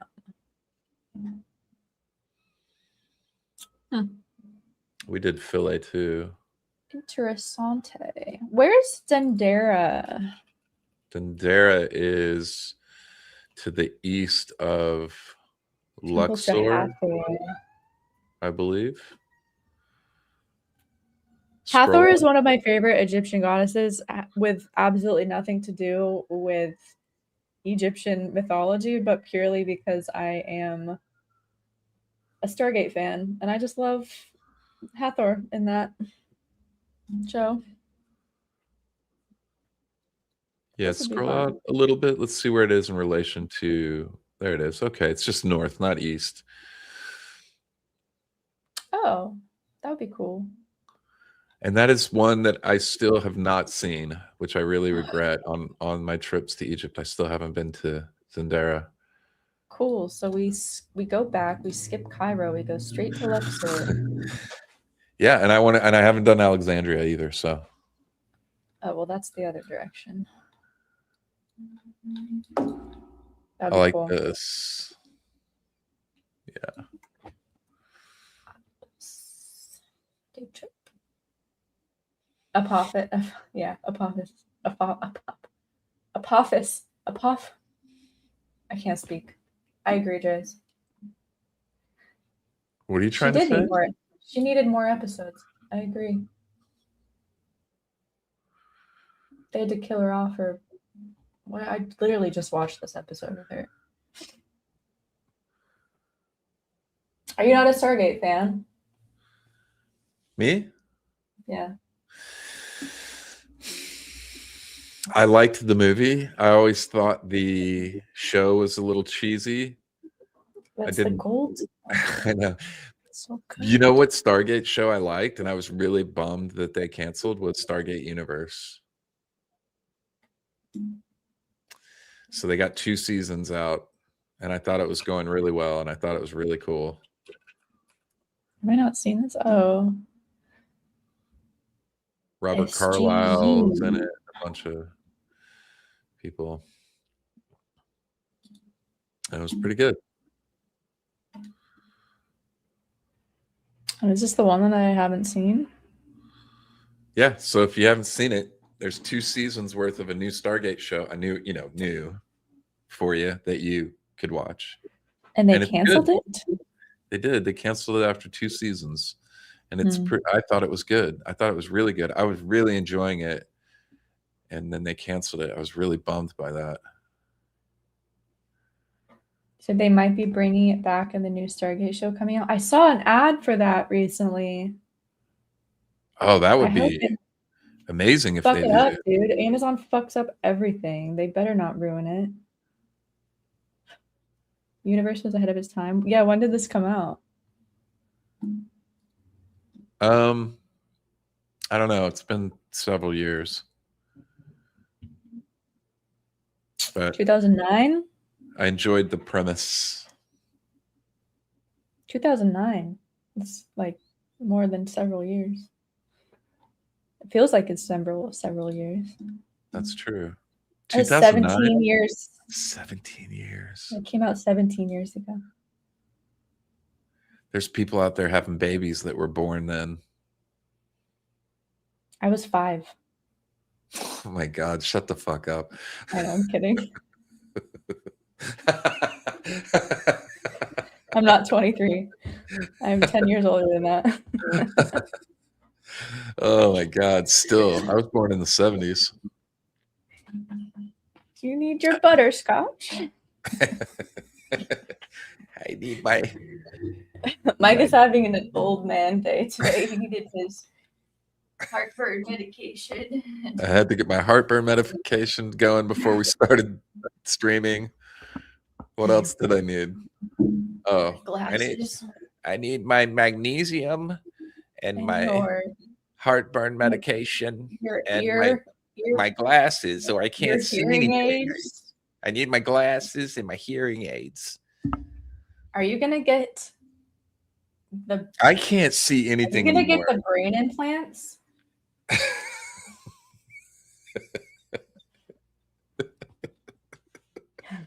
Shut up. Genuine question. If I know you would say no. What? But what if there's a way okay, let's say in 30 years Yeah. and you can't remember anything. Yeah. You can't see anything. Okay. And Elon says, I have created the 17th version of the Neuralink. Yeah. Uh-huh. And I've taken out the ability to track your thoughts. Yeah. That's an older version. We've revolted.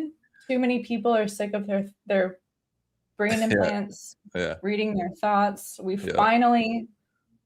Civilization has finally grew a pair of balls and decided we're going to revolt. It's taken 25 years from today. Yep. Mm-hmm. And finally we get some cool tech without it being surveillance. Right. Would you take it? No. Would you take the brain implant? Still no. I'm not implanting Trish, anything. I'll be dead. Don't say that. I don't even do vaccines. I'm not implanting anything. I'm not taking any marks. I'm not. What if they're like, you can live for injections? 300 more years if you do this? No, I value my mortality. I think one of the greatest things about life and the life that I've lived is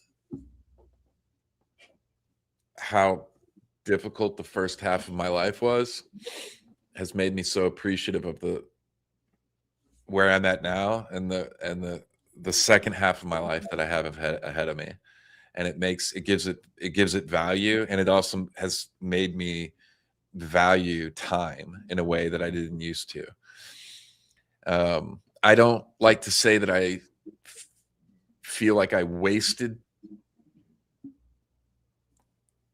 all the time before the last 10 years up till I was about 36 or so, 37, because that is what made me who I am now. But it's made me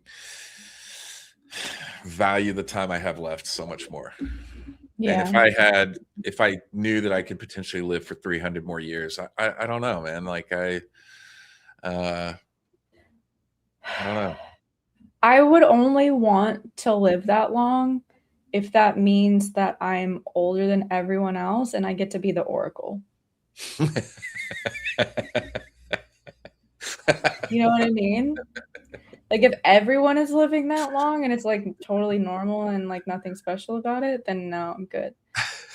Yeah. But if I get to be like this old, wise lady who lives on a mountaintop with her goats and only speaks to you with Yeah, just if you bring some offering. and in riddles. Yeah, and I only speak in riddles. Yeah. No. I look like that guy from Vikings. I look like the Oracle from Vikings. Just decrepit and broken and just shriveled. And they're always, when you get that old, you always have, like, your head has to be permanently stuck like this, or your back is hunched. And you're shaped like a shrimp. Yeah. Like a shrimp. I love it. Especially if I continue tattooing, that will be me. I will turn into a shrimp. Oh my God. I mean, we spend so much more time. I spend way more time at this desk than I ever used to.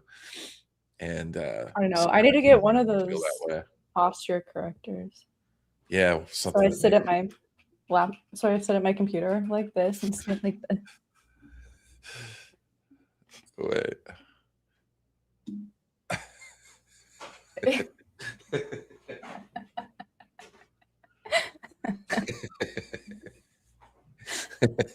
Like, yeah, I guess we need to ask.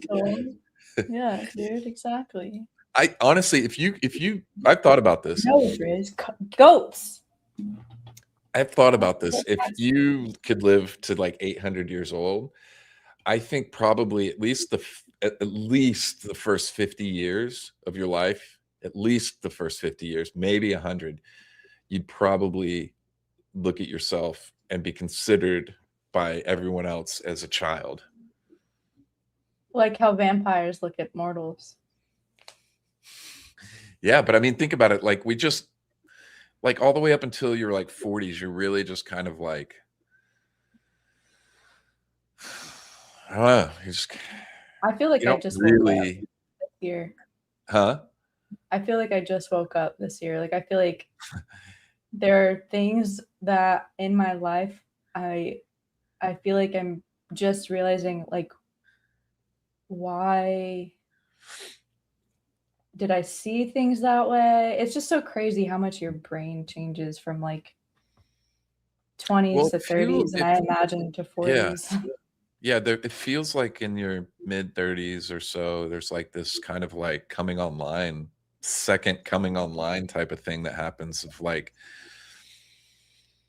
awareness of the world that you exist in and how you fit into it. That's different than the previous 30 plus years. Yeah. I don't know if everybody feels that, but like the same way, but it does, for me, it kind of felt like there was just kind of a shift somewhere in my mid to late 30s of like my place in the world. Yeah, just getting angrier and angrier about taxes. I mean, that too, because you start accumulating enough knowledge that you're like, why are we doing it this way again? Yeah. Yeah, you kind of, and What are you doing? Trish said it well here, is like there's like this transformative process of how you view yourself, and that happens some kind of in your 30s or so, and you stop seeing yourself and navigating as like moving through the world as like a child or younger person. Yeah, I was taking my trash out last night and I was like, oh, I'm an adult. I'm like, I own a house and I'm taking my trash out. This is weird. That happened really fast. Yeah, it happens really quick. Next thing you know, you're going to be taking your heartburn medication. And oh, I already have to take that. Do you really? Yeah, I get reflex. It's like reflex. That's the same thing, right? This has been an interesting stream. Yeah.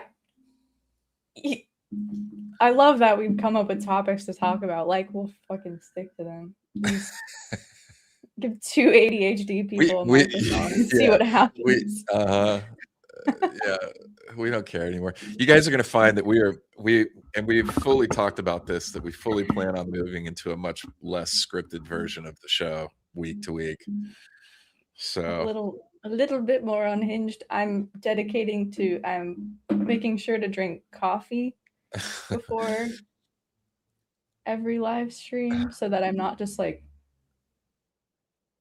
what? yeah, well, we're pushing it back because most people, YouTube is showing us that most people are watching. Our core audience is watching earlier in the day, and it works for us too because we have to have some balance. And we've been making some big changes for how we're running the channel, the main channel, for getting content out every 2 weeks and doing short form stuff as well. So it's been a lot of work, and we work a schedule now Monday through Friday. And so if we're streaming in the evening, that's a long day.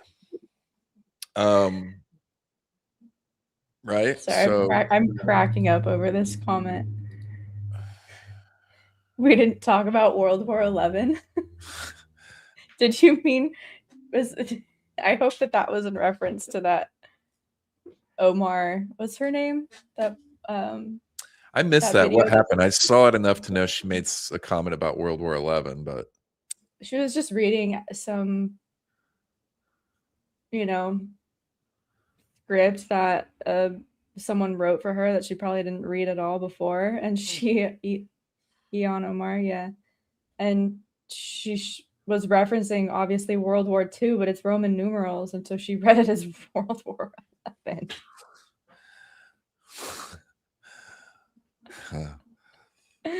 Hey, I mean, don't give up believing. We could get there. If we try really hard, we can make it to 11. She's honestly, just an optimist. That's it's all very it possible is. we've already done it.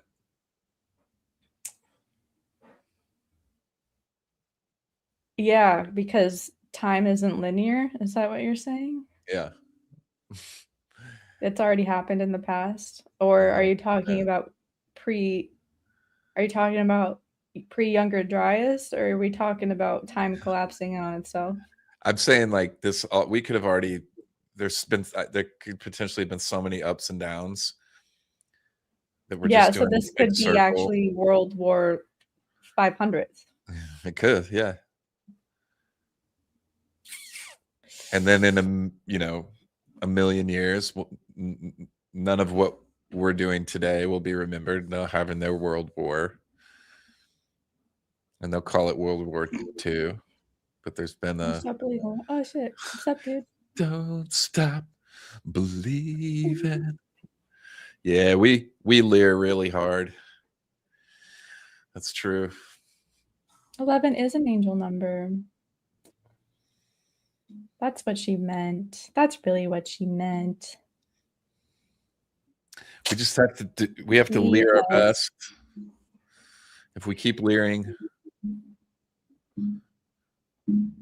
maybe we'll get it right. We're coming up on 2 hours. You want to call it, or I'm getting hungry. Yeah, it's so funny because I have like a long list of like questions that I was like, oh, we could get into all these questions about Egypt and like content creation and behind this. I think we literally answered 2 of them. Half of this live stream is just me talking about how fucking dumb I am getting into an Uber or not an Uber, into a taxi. You're not dumb. You were just leering.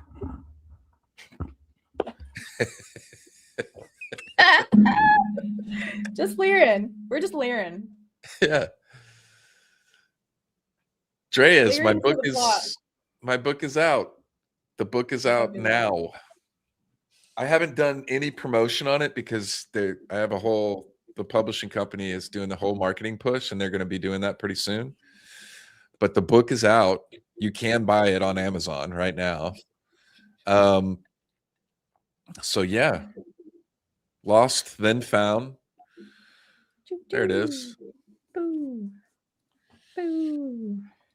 Choo choo. And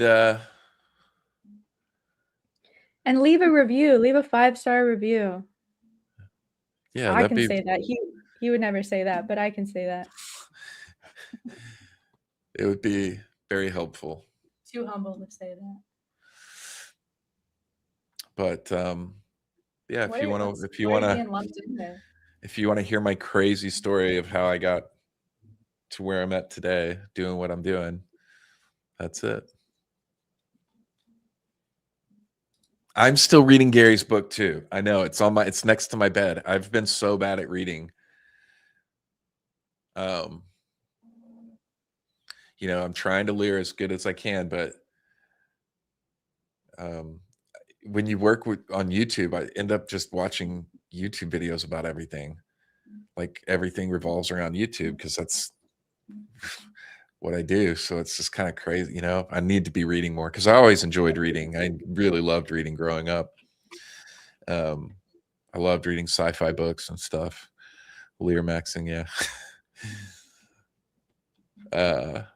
But yeah, what we were going to ask for everybody's feedback on a couple different things. One of them was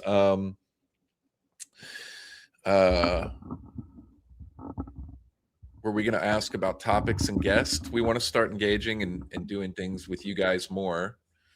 We're less focused on having guests on moving forward, and we want to be more focused on engaging you guys that are joining us every week and doing that. So we're looking at ways to do that and cover topics week to week that we think would be fun for all of us. I'm going to make an audiobook. Just haven't done that yet.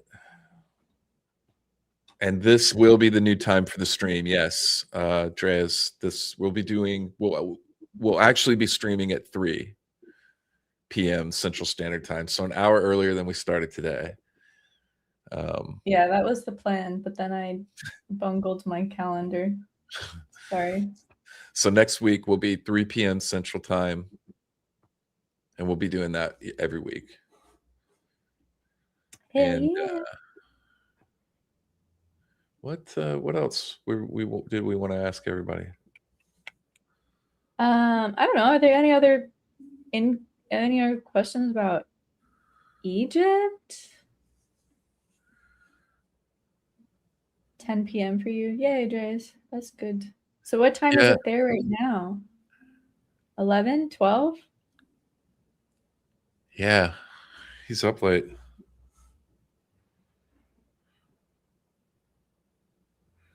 Def, read your book to audio instead of hiring someone. It's so much better to hear from the author. Yeah, I'm just gonna. I know I'm preparing myself to set aside like a week to do that because doing VO is like it can be it can take a bit. Like if you're just doing a voiceover for a video doesn't take long if you're locked in. Something like a book would take quite a bit. So it could take me several weeks to do that and squeeze that in. Yeah, so 3 p.m. Central Time every week, and then we're going to be doing topics we can engage on. We're going to be coming up with different ways. We want to do something week to week that's engaging you guys a bit more. We're still going to have some interviews occasionally, but we're going to be focusing on that less. And we'll be really specific when we invite people on. I think it's going to be intentional, based around, I want to get my buddy Sean on and go over the cart ruts here pretty soon, and the work that we spent several years on together working on, and share that with you guys and the different places around the world that I've documented with the cart ruts. So I'd like to, it might be after Japan when we have him on. I need to get in touch with him again here pretty soon, but that would be really good. I'd like to go over that because I think we have some really interesting findings to share with you guys, similarities and different stuff that we've broken down through LiDARing sites around the world. Yeah, stuff like that we think will be that you guys will really enjoy. Egypt too. Yeah, more like behind the scenes of the main channel, behind the scenes travel stories, things that don't make it on camera. Mm-hmm. How we planned. The amount of planning that we're putting into this Japan trip is pretty detailed, and like the ways that we're going to be getting content. So it's like, especially if you're into content and into YouTube and wanting to like have your own channel, or you have your own channel, and just I always love learning and hearing of people's different like processes and their creative processes and how they approach things, and at like any level too. So I think that if you're a fellow creative, like that'll just be cool to hear. Because I think we've kind of touched on it before, but yeah, I think eventually, like, I mean, we'll see how things evolve and grow over time, but eventually kind of wanting to have some more resources and community for specifically creatives in the YouTube space. I mean, obviously, like, you have so many already, from Jeff, Will, Luke, Cassie, having all these people on that are in the same space, and getting to build on that and create opportunities and resources for people with smaller channels too, and growth and all of that. I think that was really the goal with this in the beginning too, right? Like, yeah, 100%. And I think I think one thing that sets us apart here on this channel is I'm gonna put this up here because I want to answer this here in a second, but I'll just finish this real quick and say is that there aren't a ton of ancient site focused channels where all of their content, literally all of their content, is on the ground footage at the sites, and all of the content on the channel here is on the main channel is on location.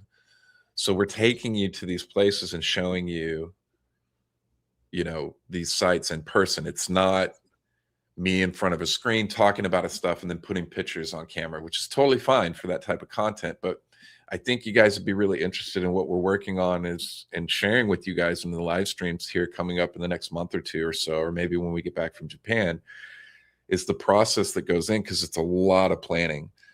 It's planning all the sites, how we're going to get around that day, what we're going to film, how the shot structure is going to look. We have to decide on what time of day we're going to film at specific places because of the sun or the weather or the sun setting. You get different types of light exposure throughout the day, all sorts of stuff that have to go into a day-by-day process of planning to film on location, to get the best footage, to be able to share it as well as possible, and get you guys a really good look at things that maybe haven't been covered or haven't been covered maybe well enough or with a focus on looking at some of the peculiar things about ancient sites. Maybe this place was filmed, but it was just filmed by like a travel creator, right? So they weren't focusing on specifics of megalithic construction or cart ruts or different features at these sites. So we're going to break some of this down for you guys. We're building all of this right now. As if you guys have noticed, we're already into a video release schedule of every 2 weeks, and we're going to keep maintaining that. So you'll be getting content dropped on the main channel every 2 weeks. And then on the live stream, we're going to start moving into showing you guys a lot of the behind the scenes stuff. And we're just building up that right now to be able to have here in the next month or two for you and to be able to share with you, because it is a lot. I mean, we've spent whole days and weeks and weeks and weeks going over Japan, breaking down sites, how we're going to film them, how we're going to get there. Even just like planning the hotels alone took a whole week and a half or like 2 weeks. Yeah. Finding all the places that we're going to stay. And even that too, I mean, obviously you just saw me like looking at the hotel in the first place. I think that's just such an element of travel that's just going to be really cool, because we very intentionally picked out every place that we're going is a different type of stay. Yeah. So yeah, the Japan trip is going to like be much broader into travel as well. Like it's not all going to be ancient history and megalithic stuff, but that's going to be like an emphasis. But there's going to we'll have more food, more experiences, more like cultural experiences, and hopefully local interaction. Mm-hmm.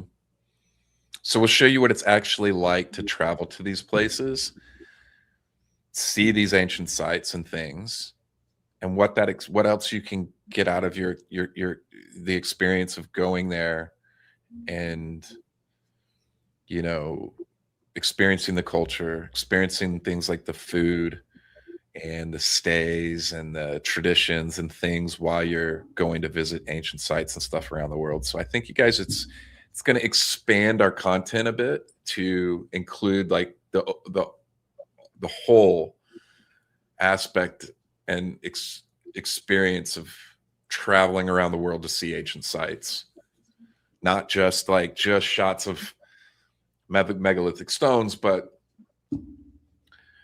what other good stuff, you know, after you visit this site that day and you've been out there for hours, this is where you need to go eat and have this. They've been eating this type of food here for 1,000 years and they've perfected it. And this is what you should go eat after you have that whole experience. We want to share that with you guys. So that's more of the direction we're moving in with a lot of the live streams coming up. So I'm really excited about it, especially to be kicking it all off, this kind of shift with Japan. It's going to be really fun. Japan's just incredible. Yeah. When we're trying to decide how much content we're gonna have from Japan, so we're gonna be there for 3 weeks. Drez, we're staying an extra week after the tour, so we'll be doing the post tour or the pre-tour, tour, post-tour, and then an extra week on top of that. And really? 10 days? Extra week? 8 days? Yeah, something like that. And so we were trying to plan out like, okay, like, you know, this part of the trip is going to be 1 video, this part of the trip is going to be 2 videos. And by the end, I was like, we could potentially have 8 to 10 videos from Japan. And if we're releasing a video every 2 weeks, that's just going to be like half a year of Japan content. Like, but I think, should I talk about the member only stuff, or if we're going to do that? Yeah. So I think what we decided we're going to do is, because I know a lot of you guys are members, we're going to essentially shorten the videos and then do extended cuts on the members only page. So, because I just imagine we're going to have so much footage, trying to like squeeze all of that into a shortened video. So I think, what did we decide? We're going to aim for like 6 videos for the 3 weeks. Yeah, I think 6 videos on Japan. We're shooting for that 20 to 30 minute mark per video, I think. And then we're going to have so much extra footage. There'll be like, basically like a director's cut available on the members channel for people who they don't mind it being a little bit more raw and you want to see more footage and shots of things and sites and stuff like that. Yeah, but probably a little less refined, a little bit more. Yeah. The longer vids, melodic method will be on YouTube. So